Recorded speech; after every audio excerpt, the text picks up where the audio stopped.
All right. Welcoming Matt and Willie to the party. Can everyone hear these guys? Hey everyone. Hello. All right. Elvis or Aaron, since you guys are being so helpful as our tech troubleshooters, can you give us the thumbs up that you can see and hear Matt and Willie and the slides still? All good. Awesome. Well, thank you guys all for coming. Really appreciate you taking time out of your busy day on this beautiful Thursday, May 1st. Happy May Day, everybody. Happy spring. We've got a super interesting talk today. There's some time set up. So all kinds of interesting stuff. Talking about two hot topics, I think, right now. Attribution. Everyone's always sort of interested in attribution and trying to understand where they are getting customers. And then also want to talk about what do you do with that information? How do you actually turn it into actionable scenarios and figure out, okay, how do I use this data to make my business more profitable or grow faster and all that good stuff? So we will do our best to tie the knot between post-purchase survey and financial planning here. I do think that there's some natural intersection points, but I'm super excited to have Matt from Faring and Willie from Slumber Cloud, who's a mutual customer. And we're going to get right into it. So before we get going, just so you guys know, we are recording this. There will be a replay available. And then feel free to use the webinar chat or the Q&A button at any time to ask a question. We'll keep it nice and live as we go. And I'll share this slides. So hope you can see the screen here as well. What we're going to go through is just kind of a set of intros so you guys know who everybody is and what's going on behind the scenes. Talk about the challenges that we're seeing and kind of what people are trying to do here, and then have as much discussion and Q&A as possible so you guys can get a sense of how you might think about using Faring or Drivepoint, or how you might start tackling some of these challenges that we're talking about. So here's us. I talked about everybody. I'm Austin, co-founder and CEO at Drivepoint. We're lucky to be joined by Matt, who's the co-founder and CEO at Faring, and Willie, who's the CEO at Slumber Cloud. So I will just give a super brief background on Drivepoint, and then Matt, I'll turn it over to you, and then Willie, you can tell us the interesting things about Slumber Cloud and kind of what's going on. So just a quick overview of Drivepoint. We're essentially an intelligent finance platform for consumer and retail brands. So we help with planning and FP&A. You can see some of the logos that we have here. And the stats that I'm most proud of, we're typically able to help save people money as opposed to hiring and building out big finance teams or going with expensive fractional CFOs. But really, we pride ourselves on helping customers find and increase the value of their businesses. So we want to help you run scenarios that uncover these, points of margin in your business. And we just did a big study on sort of customer success since using us, and fully 75% of customers that use Drivepoint have been able to increase their EBITDA margin in the first year of working with us. And the average increase is about 6.7 percentage points. That means if you came to us break even, you're doing 6.5 points of EBITDA. If you came to us at 10% EBITDA, doing 16.5 points. And, you multiply that by 10 million in revenue, and then multiply that by, 10x on an EBITDA multiple, and that's a couple $1 million of enterprise value, hopefully, for these founders. So super proud of that stuff. Matt, you want to give us the quick intro on yourself and Faring? Yeah, perfect. Thanks again. So I'm Matt. I'm one of the co-founders and CEO of Faring. We are a post-purchase survey provider. What makes us different than other players in kind of the space is we're very much focused on measurement. So we see a viewer, every e-commerce site, every app on your phone, every place where a transaction's happening on the internet, we're powering attribution surveys. So that's kind of our bigger vision. Today, we work with about 3,000 brands. The majority of them are plus brands like Slumber Cloud. Definitely shout out to Willie, who's going to be sharing a bit more about Faring in this webinar, but super excited to be here. And with that, I will pass it over to Willie. Thanks, Matt. So mutual customer of both. I think I've been using Faring for maybe since 22, once we moved over to Shopify, and then like I said earlier, 21. And then Austin and his team back when you guys were beta and under a different name as well. So really enjoy using both tools. I use them quite frequently, if not weekly. It's definitely every month, as my bandwidth kind of allows for. But what we do at Slumber Cloud is we're an advanced bedding and sleep brand that makes temperature regulating products, all focused for better rest. It's all a NASA temperature regulation technology incorporated right into the textiles themselves to offer basically the best benefit in terms of incompatible sleeping couples where one of you is too hot, one of you is too cold, etc. We just celebrated our 12th anniversary here, won numerous awards from all types of different publications, Good Housekeeping, Men's Health, Prevention, Real Simple, all types of things. So think we're doing something good here, and excited to get the name out here, and hopefully we find some customers on this call too. Anyone who sleeps hot, you gotta get in the family here with Slumber Cloud. Really great stuff. Absolutely. Willie, maybe just just before we get into kind of the technical stuff and start talking about things, like just give us the state of what's been kind of keeping you up at night. What are you guys focused on as a business, top level? What's got you worried? Like, and everyone's sort of like, I don't want to go too far without talking about tariffs, 'cause I think there's a rule right now in all things commerce. Just tell us a little bit about what's going on with the business and what you guys are working. Yeah. Before I get there, I think maybe I can provide some context on who I am and what I do, because that might better answer that. So I was basically hired by the original idea folks for Slumber Cloud about 10 years ago. And I was basically employee one, and they had the brand and some finished goods, and that was it.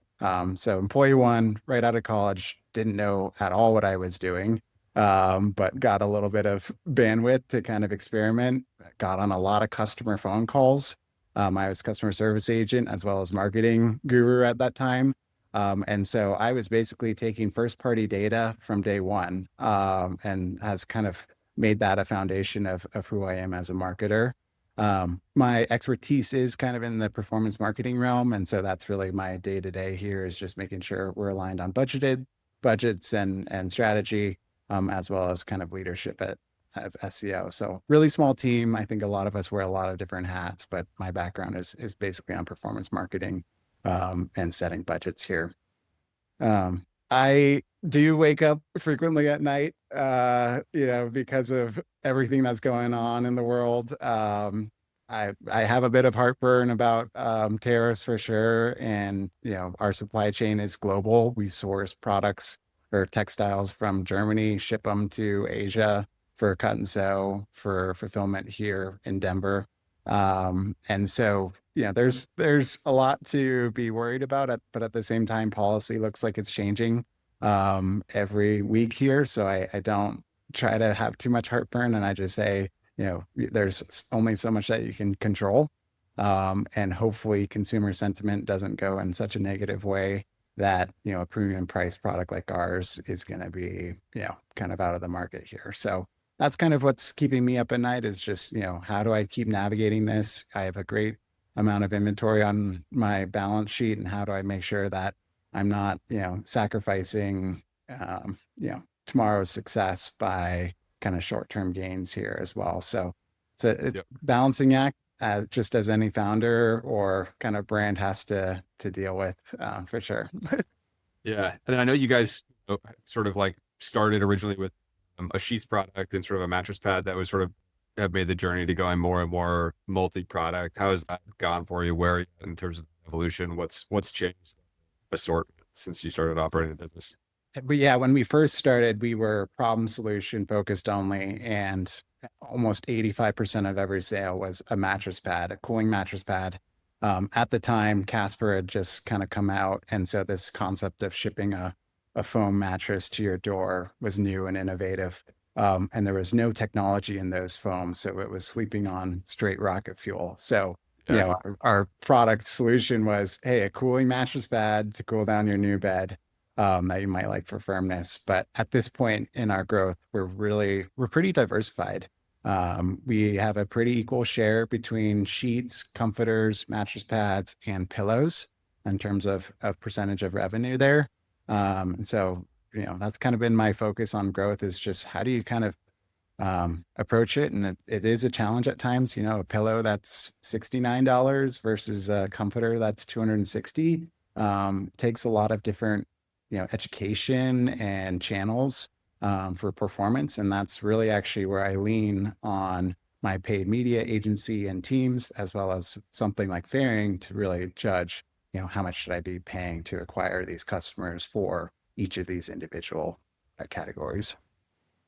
Awesome. All right, that's a perfect segue, I think, into sort of like topic du jour. Thank you for teeing that up so well. So, you know, we had in the spirit of full transparency, we built out kind of a bunch of slides and done a bunch more sort of like talking and spieling. And as we talked together, getting ready for this webinar, we're kind of like, it's pretty simple, isn't it? Like you kind of have to answer these 4 questions about what's going on with your business. And so on the left side, these first 2 boxes, you know, we're sort of always talking about marketing spend and how do we acquire more customers? It's the lifeblood of any of these consumer businesses.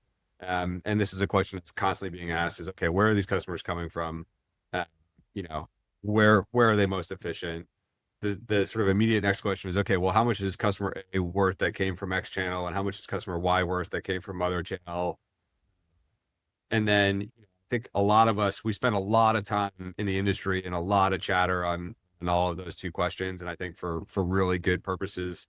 And then I think sometimes we get stuck on the like, okay, well, what should we actually do about what happens next, right? We've got really good tools like Faring that can help us understand where customers are coming from and how much they're worth. And then I think it can be to sort of, you know, miss the point or stop at the ideation phase of like, the answer might not always just be double down on that channel, right? There might be more nuanced things that we can. So I want to definitely plug into that a little bit. And then the thing that where we play, I think at Drivepoint and where I encourage operators to play is actually ask the next level question, which is like, well, if I do that, what happens to EBITDA? What happens to profitability? What happens all the way through the P&L and the balance sheets that you can understand that stuff? So we'll try not to use this as our framing for talking through this stuff today, but you know, I'll open it to Matt or Willie if you guys have any just general thoughts on that. And then I think, Willie, it'd be great to just hear from you of kind of like, okay, how are you using Faring or other tools to do the first 2 sides of that? And then we can talk through like, okay, well, you know, maybe an example or 2, and then talk about, okay, well, what action would we take and how might we think about actually modeling the impact there? Yeah, I can jump in here. General thoughts on this? Yeah, go for it. Yeah. So go ahead, Matt. The 2 left boxes here, where are they coming from? How much are they worth? Like, if we think about marketing measurement today, it's very much moving to more causal methodologies, like obviously incrementality and MMMs are kind of all the rage, which are using a top-down, more aggregated approach to understanding lift and kind of the value of your advertising. And MTA gets a lot of bad rap, kind of multi-touch attribution, which arguably it should. I think there's a lot of loss of signal in those paths to purchase for obvious reasons, whether it's device switching or cookies or whatnot. But arguably marketers shouldn't just kind of focus on these more aggregated approaches to measurement, because you're kind of negating this concept of like who your customer is at the individual level. So if we think about where like are my individual customers coming from, like it's very hard to use, let's say, an incrementality test in conjunction with an like LTV analysis, unless you're using very large aggregated groups of customers. And that's kind of how we're starting to think about the world of like, how do all of these different pieces fit together from a measurement perspective, and asking other questions post-purchase, where we can understand where they're coming from, more bottoms-up approach with high response rate, kind of very high accuracy and extrapolation. And then how much are they worth? So for us, it's like right now it's just looking backwards. So it's like looking at LTV of like customers that I acquired in, say, January of 2025, like how much are they worth in May of 2025? Like what is that cohort doing? What does that cohort look like?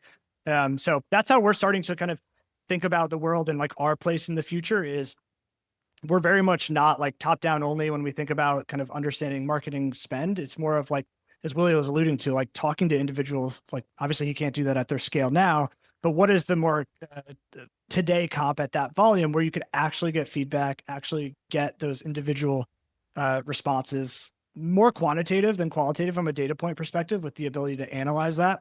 And then how much are they worth? It's like a very simple calculus thereafter, since you have that individual customer data. So that's kind of how it's kind of like our, like, where does attribution surveys and post-purchase surveys exist? It's like there still needs to be this bottoms-up approach. Like people are definitely logging in way less to like GA and these more click-based tools, like I am as well. but marketers shouldn't forget about kind of the individual user, that individual customer, and then what can they ascertain and calculate out of that. So that's kind of how those two fit together for us. We're definitely pushing LTV more than we ever have for that sole reason. But yeah, curious to hear kind of Willie's take here, given he's more the operator in the field right now. Yeah.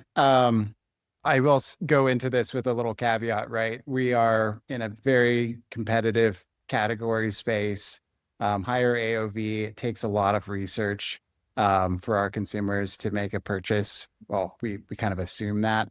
One Faring insight was that most customers actually purchase within 24 hours.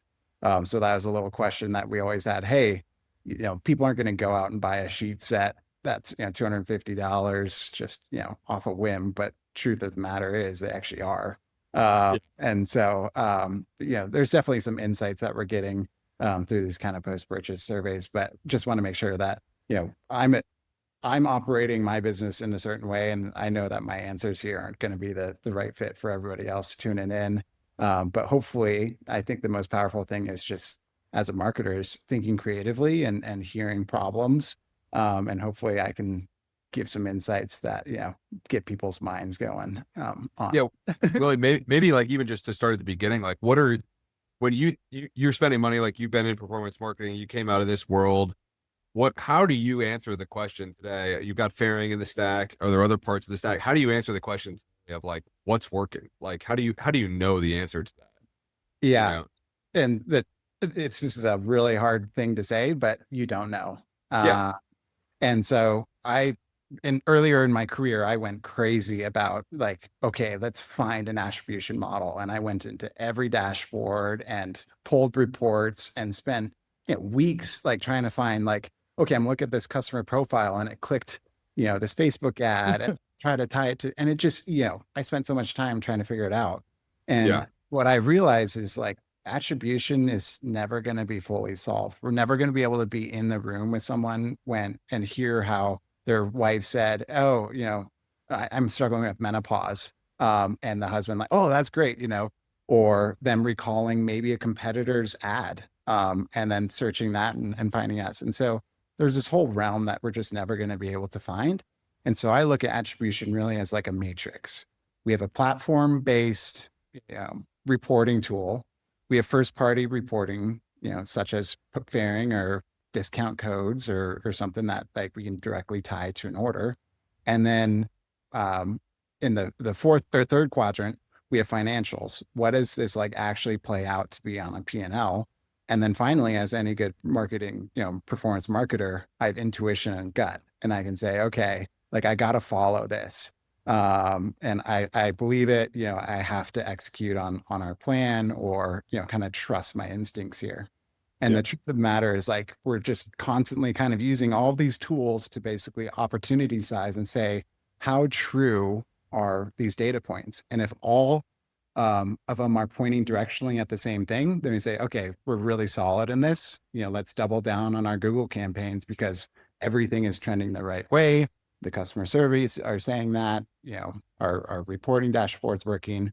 Or if it's the other, that's honestly the most difficult. It's like, okay, why is Google overperforming or over-indexing on, customer acquisition, but nobody is saying that in our survey? Obviously, there's something going on here. Maybe it's vice versa too. Hey, why is everyone saying that Google's super important, but we're not doubling down there? That has to have some play. And so that's really what separates us. And that's like the efficiency side is like, once we understand that and can get some like customer journey mapping, then that allows us to basically allocate the capital towards the right channels in the most efficient way. Yeah, it's super interesting. What has been, maybe this is a good time. And I know you said you potentially be willing to look at your Faring dashboard, but like, what are you looking at today? Like when you're doing those that four sort of blocker matrix, like what are you looking at? When you say, okay, this is headed in the right direction, maybe show us or talk us through kind of like what that actually, what does that actually look like for you? I mean, in the ideal world, our Faring dashboard, our first question is, how'd you hear about us? And we might change that out. And in the ideal world, it'll have the exact same percentage of each channel towards what our marketing dollars are. Like, okay, this is perfect. That's never going to become truth. I mean, happy to share my kind of Faring dashboard here. And walk through this and kind of how I'm using this. I use Faring basically for in two formats, actually a variety of different ones, but in terms of this conversation, the first is to measure efficiency of newly launched campaigns or seasonal campaigns. We have our evergreen campaigns, Google, Meta for sure, but we also might introduce direct mail or CTV or radio or podcast, at select times throughout the year.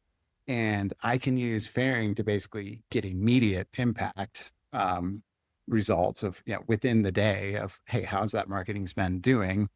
Should we double down? Is the creative working, et cetera? Go from there. And in the other scenario, we have those evergreen campaigns and I can use it to basically say, okay, how true are these results that the platforms are spitting out? And do I have to adjust my model for, the true customer acquisition cost or repeat rate, et cetera? So I'm going in here kind of maybe every other week. We actually hooked Faring up into our paid media dashboard as well. And it kind of manipulates what our true customer acquisition cost is as well. So I'm using this data weekly, monthly to kind of reassess and get that matrix and kind of align it to what's the true data here. I might look at it and say, okay, Google search, 30% of customers are saying they're using Google to find us, 22% previous customers. So it helps me kind of judge to like our retention efforts. Hey, does that match with our Shopify dashboard for repeat customers, et cetera? But I'll actually kind of take this and I put it here. This is example kind of close data, but it's not 100% accurate here. But I might say, hey, here's our channel reported metrics. Google, Meta, they might be saying 13%, 5% of total orders are coming from that channel. But Faring or first party reporting, maybe through discount codes, there's going to be some type of variance. And I try my best to align the spend to it. But I know there takes a little bit of testing budgets and all of these campaigns. We might be trying to do more, brand awareness pushes or lead generations a month leading up to, Memorial Day, for example. And so I then have to, as a performance marketer, basically say, okay, how much risk am I willing to take here for lead generation for future payback? And that's where I then start to use things like AOV by channel, lifetime value of that customer to kind of, basically figure out if that risk is worth that maybe upfront capital allocation to it.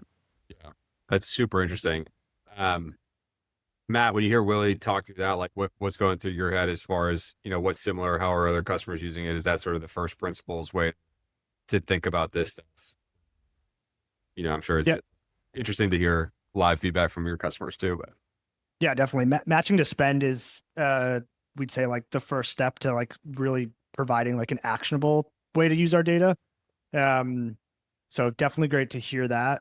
I'm curious from like a channel perspective, if you were to weight the channels, it's like Google search or TV or radio. It's like, hey, we couldn't launch into TV without Faring. Like, is that kind of how you would think about specific channels when it comes to using first party data for measurement?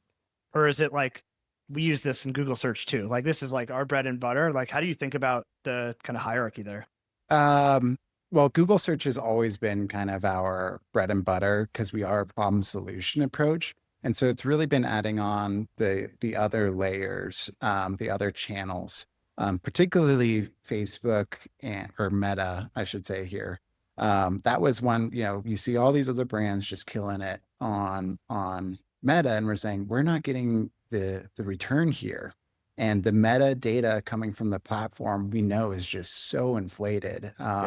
They're using views and they're just, tacking on to our repeat customers. And so, there's a long period, maybe 18 months, where I was trying to force a square peg into a round hole on the Meta side and saying, okay, like everyone else is using this, like there must be some profitability here. But that at the end of the day, Faring kept reporting back saying, hey, not as many customers are recalling Meta as, one of those channels that they use to purchase or find the brand. And so we just reduced our budget there and started taking that budget and allocating it towards different testing campaigns, podcasts and TV, doubling down on our kind of affiliate and influencer side. And we're able to kind of measure that and say, okay, these are having a better return for us. So yeah, it definitely helps me make decisions. Yeah, I think that you're, I don't know if I'd say a rare breed, but there's way more marketers today who are dependent on Meta than are dependent on non-brand search. And probably because non-brand search is so difficult to crack nowadays, or at least anecdotally it is. And yeah, we often see if non-brand search is still driving a meaningful portion of new customer revenue, then Meta is going to over-report. Like, as you alluded to, like, you're already capturing a lot of those people. You're getting them to the site, cooking them, and then Meta's retargeting them, and then kind of it spirals out of control from there. But no, that makes a ton of sense if we think about what your funnel looks like, and that's no surprise. Yeah, we have a couple of customers who've totally turned off Meta, who actually have similar looking kind of traffic mixes, just because it wasn't worth their efforts. They're just getting way better return on non-brand, but also influencers and these other kind of harder to measure channels. Yeah, Adam, go ahead. Go ahead. No, go. I want to hear from you first. Yeah, I mean, at the same time though, like we have found these like little pockets, and there's like a specific product category on Meta that we are just finding success on now. And so we just opportunity sized that and said, okay, like we're not going to invest as much, but this is actually a great tool for a specific entry level product to get people into our kind of customer journey and the retention offers. And so without like the data, I think we would have kept just spending on Meta and never really truly found out like what creative, what product, what the customer journey looks like on that platform.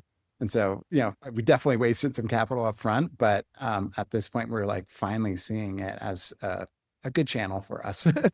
Yeah, incredible. Talk about channels, like what channel are you most excited about heading into the rest of 2025? The one that gives me heartburn and also excitement is AI ChatGPT. We're seeing that come through on Faring responses now. It says, how'd you hear about us? And it's ChatGPT. And it's like, man, I need to find an agency. If anyone knows an agency that's like basically AIO or SEO, but for AI, like I feel like that's where this industry is going. People are going to start using AI to basically find every new product. I think people underestimate, or maybe don't size it correctly. Like we have a customer now that it'll probably be like 800 or 900 purchases attributed to ChatGPT in April. I haven't looked at it in a bit. Like the audience is huge, and it's kind of in the health and wellness space. So it's similar to problem solution. And it just like, if you look at the chart, it is just exponential.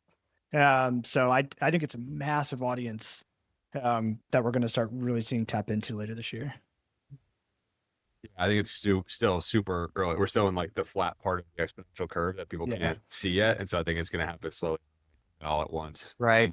How you find those kind of unicorn brands are the ones that are early movers here. So like, that's what keeps me. I'm far from being an expert, but the one thing that I believe in is I'm starting to use these models more too, is the metadata and like alt tags and images on your website. And there's some low hanging fruit for optimizing stuff.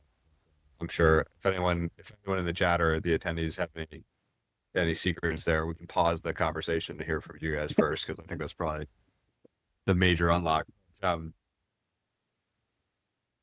Matt, one thing I was curious about as you were talking, like, sort of like that first principles idea of matching survey data with spend, like in theory that makes sense, but I can imagine there are situations where like a channel might punch either way above or way under its weight, or like, I'm trying to get a sense for in what ways does the attribution differ, or does people's recollection potentially differ from what actually happened in terms of their channels that have a high degree of influence? I think about like display as being a channel that almost nobody uses anymore, or seems to be like totally off the radar, but like you could just pile cheap impressions. No one's ever probably going to tell you that they came from a display ad.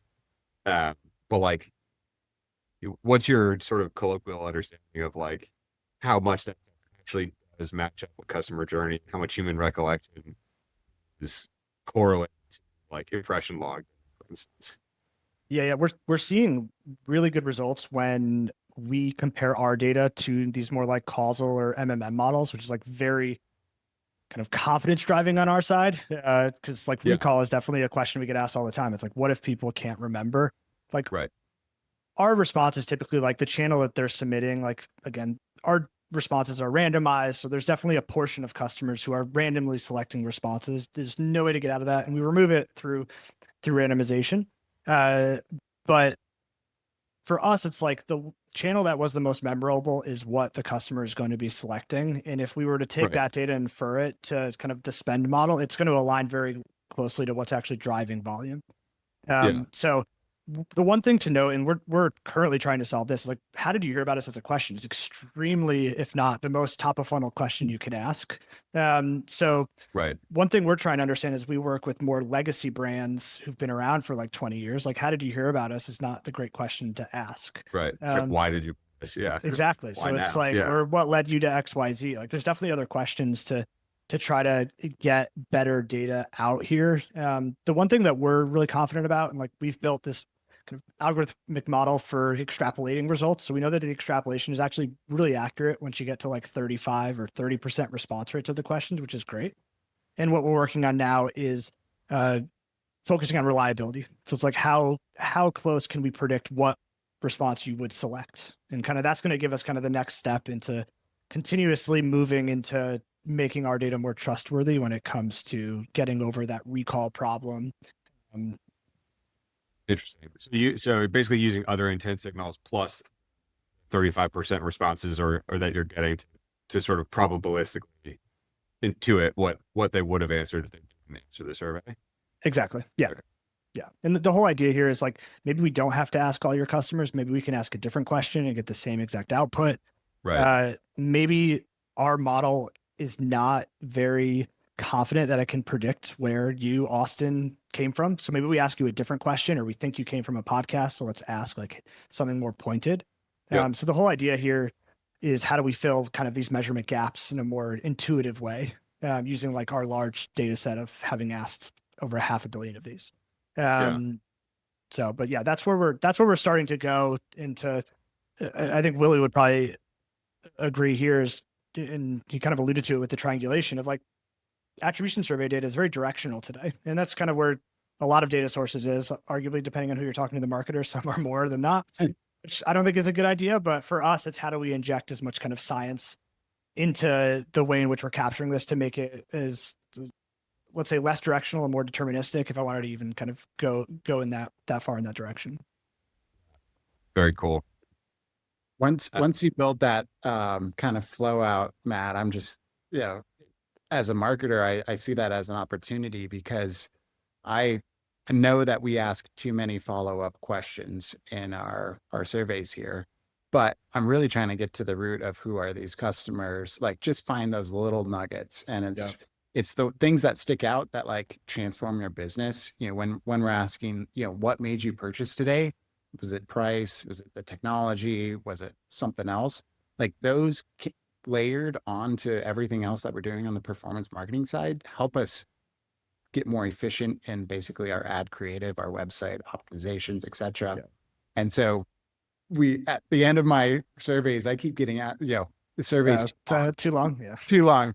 And so like seeing where your direction going, and it's like, okay, if we can like knock out 2 of those questions already, because you can use your model to basically already preemptively answer that, then that allows us to get more accurate data on other points that might transform our business. So love that and excited to be fully vetted out. Yeah. Yeah, no, we'll loop you into some of the stuff we're working on now, but yeah, you hit the nail on the head with kind of the bigger problem we're trying to solve. Awesome. All right. Well, first I'll throw it out to any of the attendees. If there's any questions or anything else that you guys would like us to touch on, feel free to raise your hand. We can let you into the chat and hear from you guys directly. Oh, there's one. Aaron, I'll unmute you. Go ahead. You're live. Oh, cool. Thanks. Thanks for this. It's actually really helpful. I have a question for you, Austin. I believe I'm directing this correctly. Sure. If you could comment on how the how your platform solves for both robust FP&A modeling as well as integrating Faring data or attribution results like directly into the model. So I'm thinking about actuals versus budget versus forecast. Yeah, That's sure. Well, and I'll ask Willie sort of how he thinks about it. So the short answer is like we can integrate Faring data through Shopify tags primarily, if you guys have it. And so on our side, there's a little bit of overlap between what we do and what Faring does on the sort of cohort and LTV side. So I'll pull up just one thing so you can kind of see, but like, Okay. you know, where we would sort of come in on the right-hand side of that, of sort of like, okay, well, what are they worth? And what should we do about it, basically, right? So like, we're looking at demo account. This is our cohort and LTV report, but basically we would start to look at LTV or retention customer dimension. Here we can use and start getting the actual LTV of these customers over time.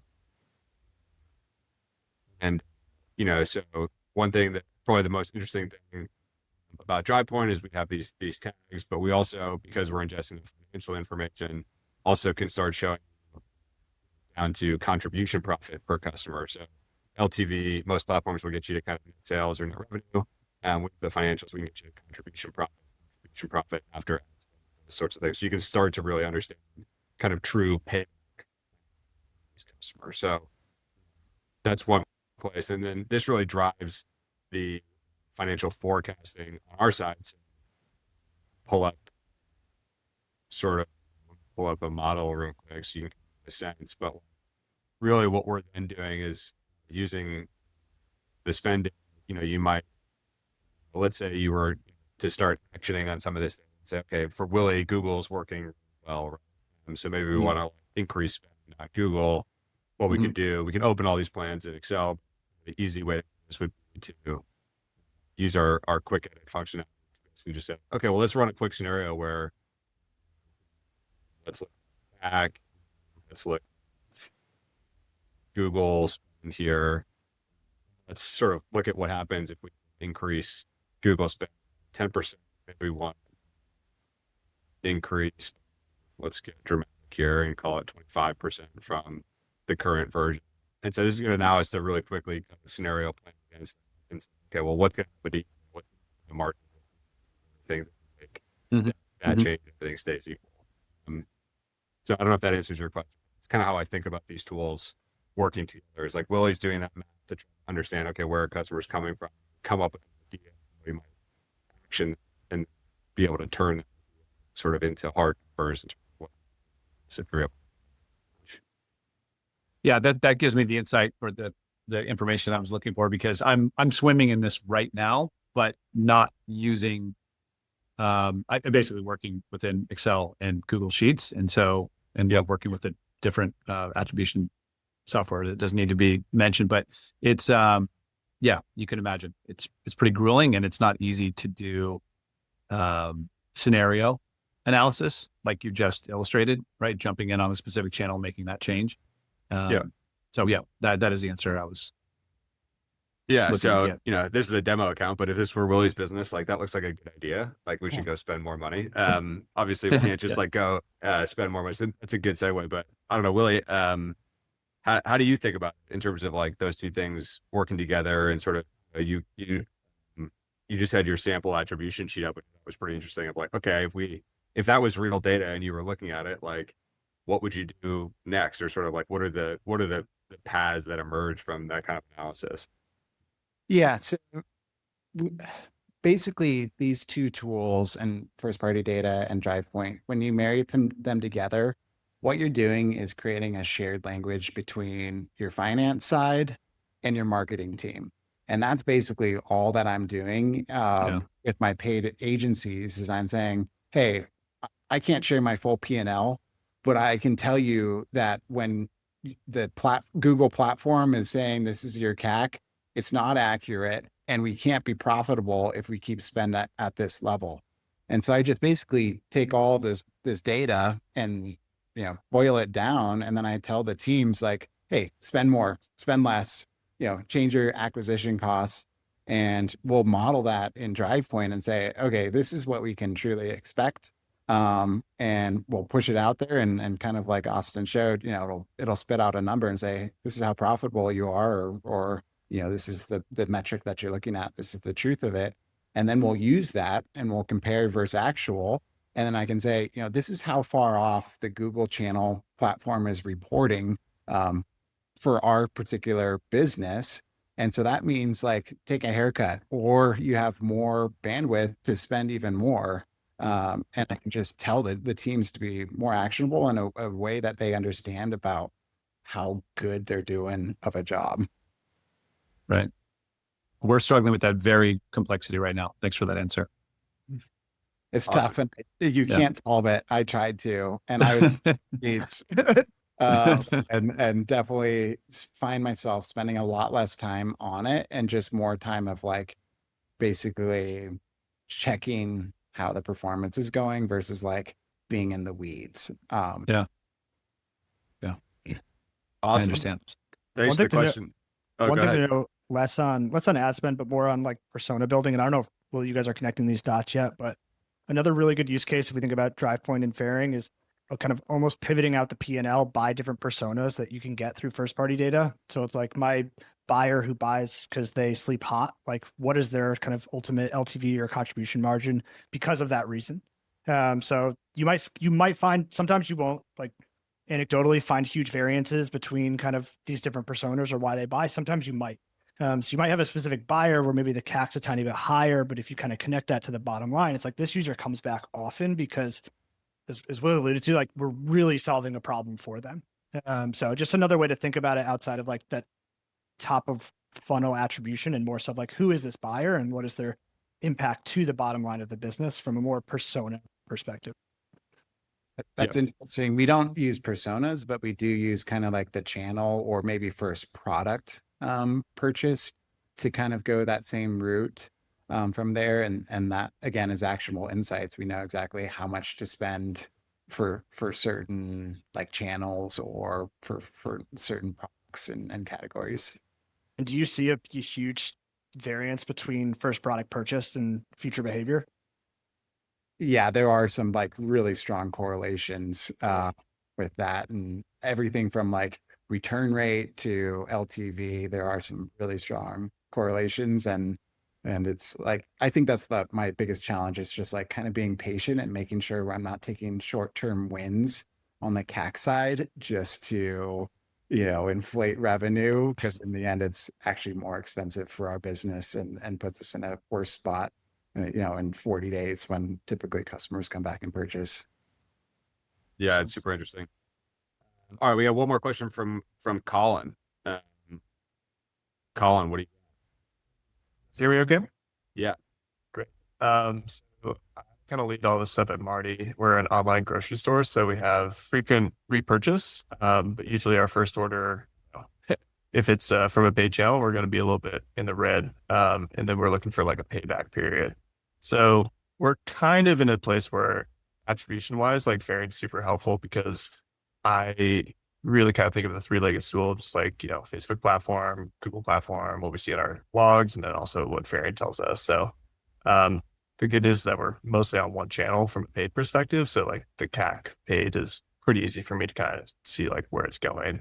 But the big question is like, okay, let's say that we want to go to a bank or a VC or something and say, okay, write us a check for X million dollars because we think that we can plow it into this channel and get our return net of contribution margin in X number of days. Is it, in your experience, better to think of this in terms of just the total revenue from each cohort? Or should we try to think like, hey, on average, users come back and pay back after 60 or 80 days? What I'm kind of struggling with right now is that if you look at average number of purchases from a cohort, that number will always be getting like, you're always basically going to have that increase. It's kind of like, your first best users are going to hit that third purchase in a month, right?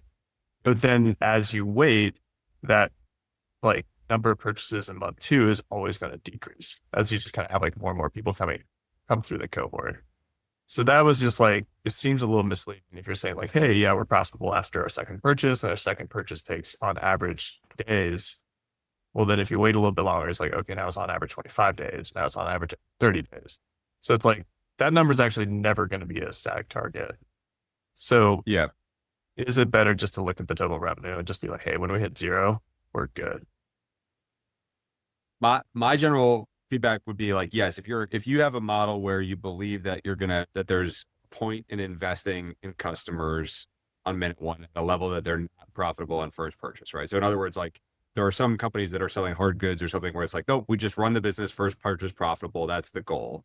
Most businesses, especially in ecom, if you have a retention curve, like that is actually the gold mine in e-commerce. Like that's what you should be after, is these sustainable repeat purchase customers. That's what ultimately drives financial operating leverage in the business, right? Because you're paying for that customer once, and then you have an annuity from that customer over time.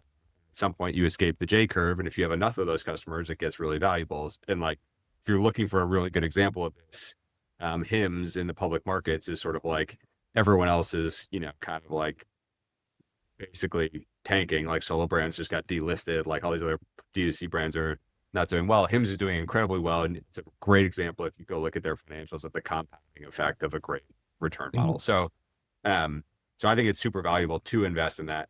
The way that I recommend thinking about it, and we use contribution profit after direct marketing as sort of like the metric that we recommend people look at, which is kind of like, look, this is after you've paid to get the product all the way to the customer, right? Like how much money is left over and when do you break even? And so I think about that as like the way to think about it. Okay. And maybe you need cohorts to be more mature, but we're looking at, okay, these 18,000 customers, these guys pay off right away. If we wanted to say, okay, well, let's just look at the subscription segment, it's probably gonna be better. Right. So these guys do a really good job of getting there and say, okay, they're profitable. And so there's two ways to think about it. One is you pick your payback period. You say, okay, I'm willing to be paid back in 9 months. Yep. Therefore, like that's the amount that I can spend on customer acquisition. You can look at it just as contribution profits. You can get that sense. That's sort of like one way to think about it, which is like, okay, if my contribution profit at month 9 over these last couple of cohorts is coming in somewhere between $10 and $13, like that's essentially what I'm willing to spend. That becomes my ceiling for CAC. And it's kind of like, okay, I should spend as much money as humanly possible up to that ceiling in order to generate cash business, right? There is a way, if you want to go crazy in banker terms, to do this as IRR math, which is to say like, okay, well, what's the net present value of acquiring a given customer? Which is really interesting because that has implications for like, and I think about it like, if your bank of customers pays you back at 15% annually, you should be willing to go borrow as much money as you can at anything less than 15% to spend on acquisition to go make that flywheel as big as possible.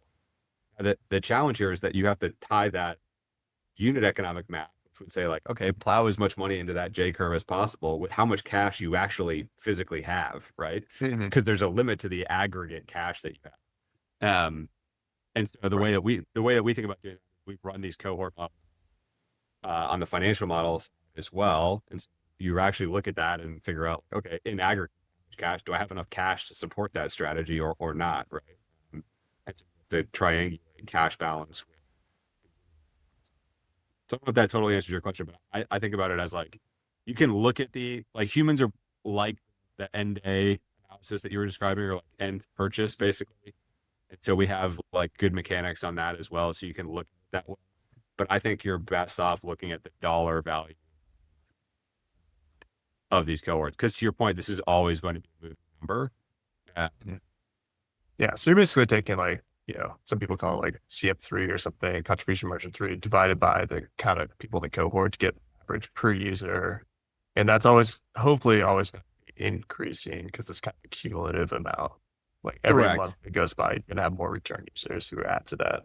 Yeah, there's weird things that happen in the tail periods, like where like certain customers drop out that average, and so the average can move around in weird ways that you don't expect when you chart it, and like you see these weird blips in the tails of those. But yes, in general, it will be up and to the right, and you sort of like get to.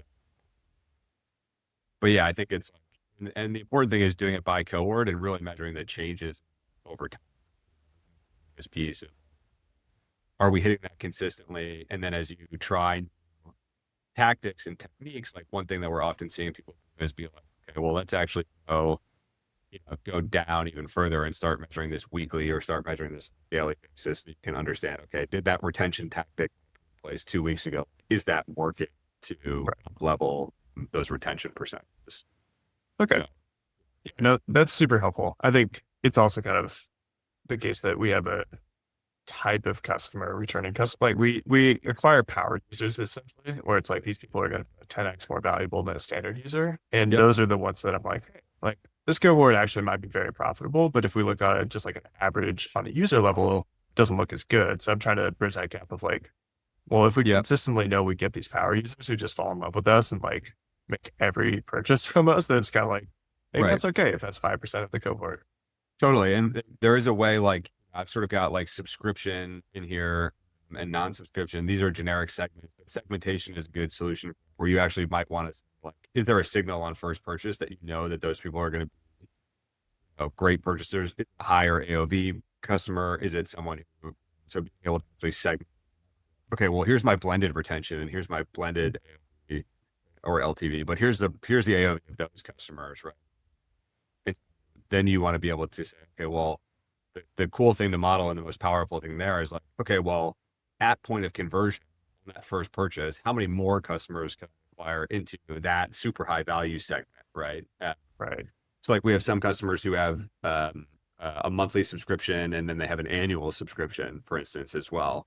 And that annual subscription, those customers are like so much more cash flow accretive, all those things. And so you can start to model the impact of like, oh, if I have 6% of people opting into annual subscription, what happens if I get that to 8%? And you're like, holy crap, two percentage points on that split is like massively valuable in 12 months, generates, 4x EBIT because of the compounding effect.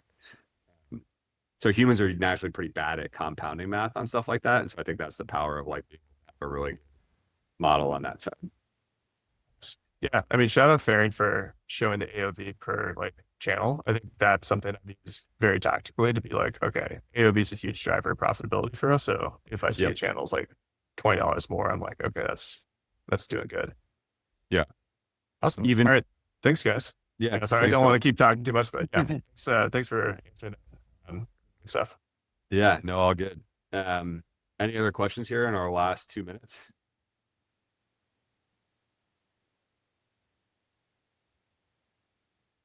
All right. Well, it's almost the top of the hour here. That was awesome. Thank you guys for sharing everything. Willie, or Matt, any last words here? Just wanted to give a shout out to Willie. Thanks for jumping on and sharing the Faring dashboard. That was awesome. If anyone wants to chat with us about measurement, post-purchase surveys, anything, you could find me on LinkedIn or anywhere across the internet. But yeah, this was super fun, Austin. Thanks for organizing. And yeah, thanks for everyone for jumping on. Echo that. Thanks for having me on. Great to see you both. And yeah, appreciate it. Yeah, thanks for coming. And yeah, likewise, find me on the internet and find Drivepoint, especially if you guys are working through tariff scenarios or trying to understand the impact that's now is a really good time. We do free POC, so we can help you work through some scenarios on that. Feel free to hit us up and we'll get you with a lot data account. All right. Thanks everyone. Great webinar. And we'll talk to you again soon. Thanks. Thanks. See ya.